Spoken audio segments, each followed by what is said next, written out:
So I am reviewing the book Wise School by William Richardson.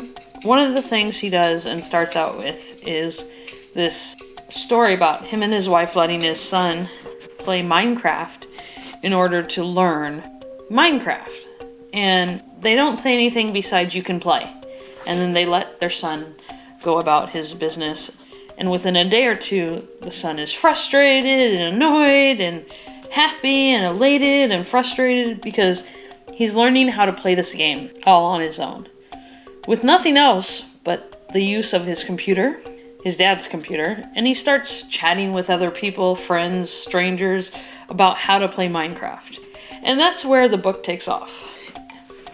In the book, he quotes a Canadian researcher, Stephen Downes, and it says, "We have to stop thinking of an education as something that is delivered to us and instead see it as something we create for ourselves." This is exactly what his son does, is he creates his education for himself. He learns how to play Minecraft just by doing and exploring and researching. He then goes on to discuss the concept of No Child Left Behind. How No Child Left Behind really makes us become educators to a test, and that's how we rate our students. The National Accreditation for Teachers of English Literacy is develop proficiency with a tool of technology, build relationships with others to pose and solve problems collaboratively, cross-culturally, design and share information for global communication that meets a variety of purposes, manage, analyze, and synthesize multiple streams of simultaneous information, create, critique, analyze, and evaluate multimedia text, and attend to the ethical responsibilities required by these complex environments.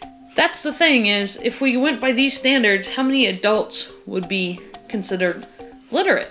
So our world is changing, and he wants us to rethink teaching and rethink learning.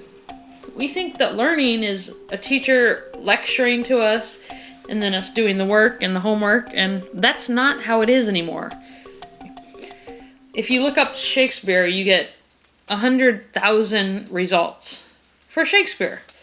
So how do we teach kids Shakespeare and what we want them to know, where they can just Google it and find out a million things that are not accurate? This is the trials and tribulations of the current teacher. He points out that 1 out of 2 new teachers leave the profession within 5 years. Is that because we're not being prepared well enough to teach? Or is that because we're teaching in a way that is 20th century when we're living in the 21st century? And there's been a big change. Part of my case study was on touchscreen. In the last 2 years, the amount of iPhones and iPads and Androids has went from a couple 100,000 in 2010 to 54 million on the last release of the iPhone 6. So in 2010, just 100,000, 200,000, and now 54 million of them. That's just a huge turnaround in what technology has done in just 2 years. So we need to keep up with the times. And so he says that we should rethink teaching. Share everything, or at least some things.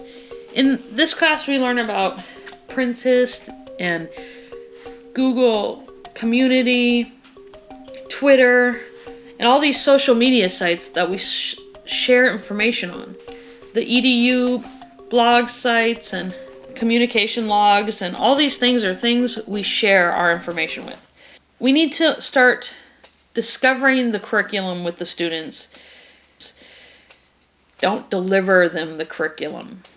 They can deliver it themselves, but what we need to do is challenge them to discover what we're trying to teach them. We have to stop delivering the curriculum to kids. We have to start discovering it with them. So it's the same thing as the prior one. Discover, don't deliver. But they want us to discover with the students. Make it participant with the students.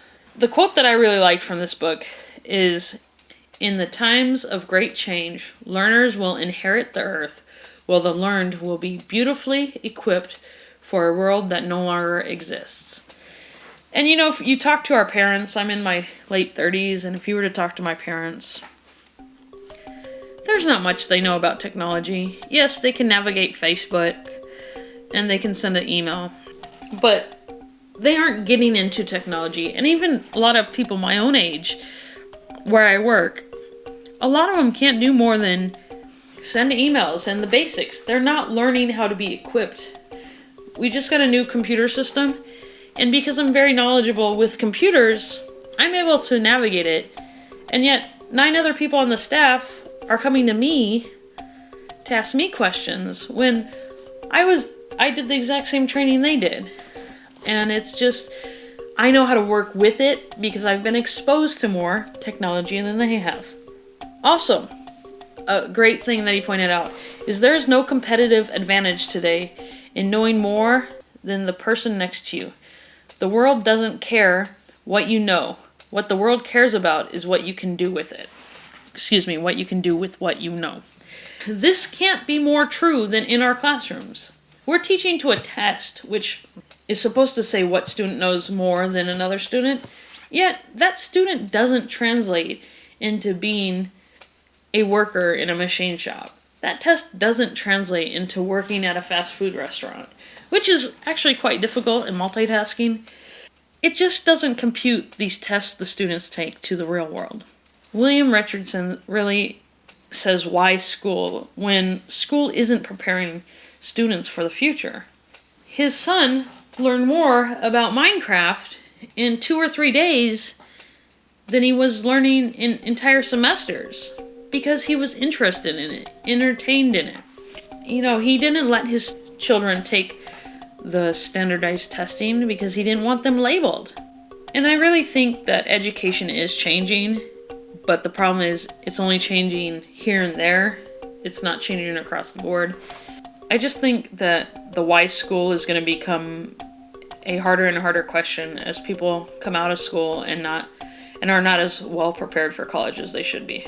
Then again, going to college isn't a guarantee of a better job. So what is the solution to this world, which he pointed out is going to be more and more people who are independent contractors, working independently of large firms and just doing it on their own? What is the answer?